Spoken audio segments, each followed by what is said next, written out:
I'm Luis Neto. This is my voyage from Refugee to refitting a sailboat. I'm a barber at sea, cutting through the waves. If I can do it, so you can.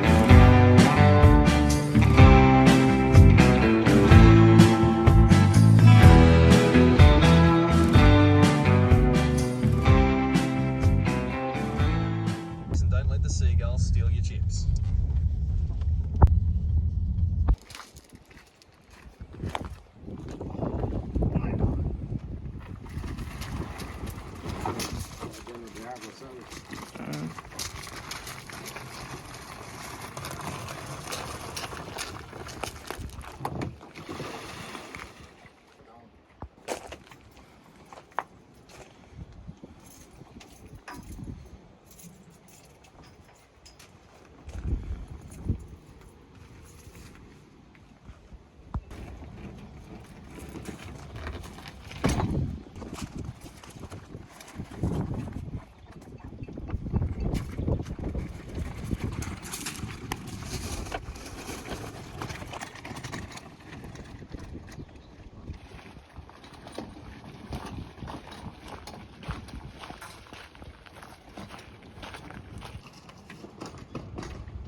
Life has a way of testing you, and sometimes it's in the smallest moments that we find our greatest strength. Just a few meters away from the boat, our outboard fell. The wind was coming in strong, the tide pushing against us, and the boat was heavy with all our gear. It was a struggle, but struggles are nothing new to me. I had to drop one of my friends off at a nearby boat, so I could fight the wind and the tide alone. Paddling against the nature, I pushed through, just as I've done through my life. Restarting the outboard didn't work, so I had to rely on my own strength once again to pick up the other. These moments remind me that sometimes, no matter how advanced our tools are, we need to rely on something deeper, our perseverance. This experience was a reminder of resilience and persistence. Sometimes in life and on the water, our equipment or tools fail us, and we have to rely solely on our strength and determination. Paddling against the elements taught me that while nature might be unpredictable, the power of will is what truly drives us forward. It was a thought, slow journey, but one I knew I could overcome, just like many obstacles I've faced in my life.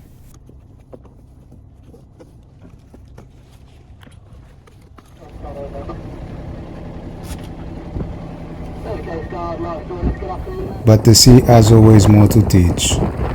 Not long after, we set sail again, this time in 21 knots of wind with the gusts up to 26. It's thrilling, it's challenging, and it pushes you to your limits. But out here, you discover that limits are only what we set for ourselves.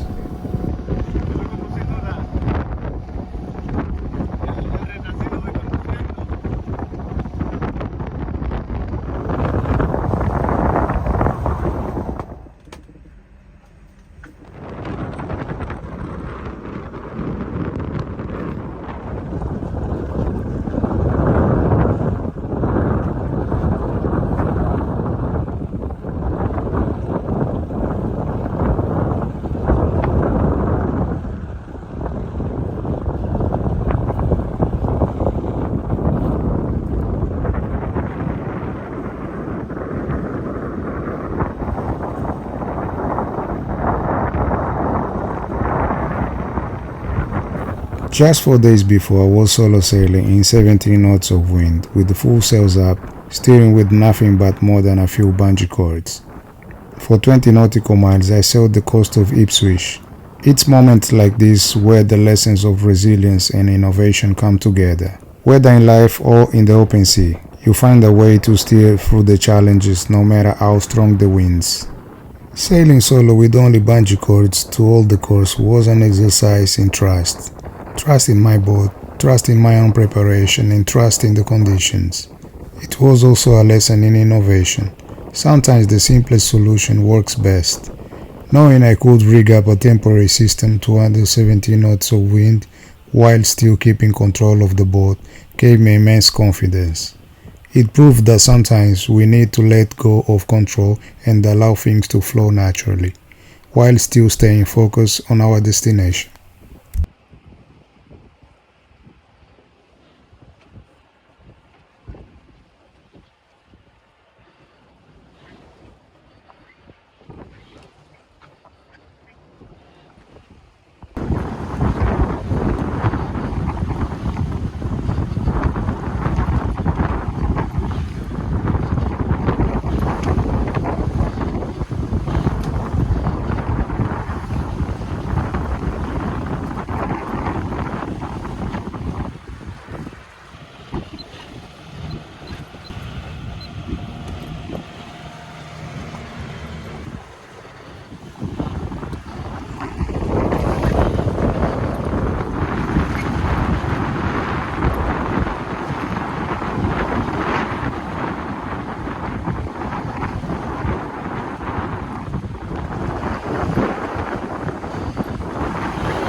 A week later, Pete and I were back on the water, trying something new. I tried run of the Hydrovane for the first time.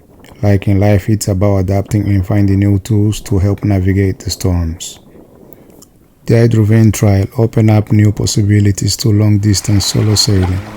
Having this self-steering mechanism is like having an extra set of hands on board, which allows me to sail more efficiently with the great ease.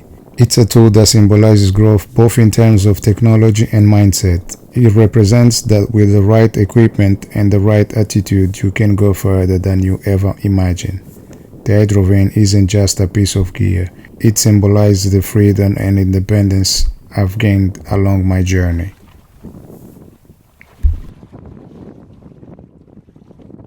Peter, do you consider this a success?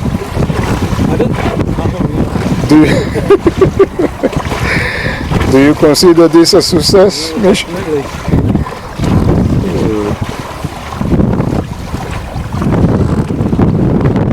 From refugee to yacht owner. Each sail teaches me something new about the sea, about the wind, and about myself. It's not just the destination that matters, but the journey. Every obstacle is a chance to grow, to learn, and to keep moving forward. And as I continue this adventure, I hope you will join me in sailing towards new horizons one wave at a time. How do you build a doja out of fiberglass in the living room without causing chaos? Stay tuned to see if I can pull it off, and if the doja or my marriage survives the process.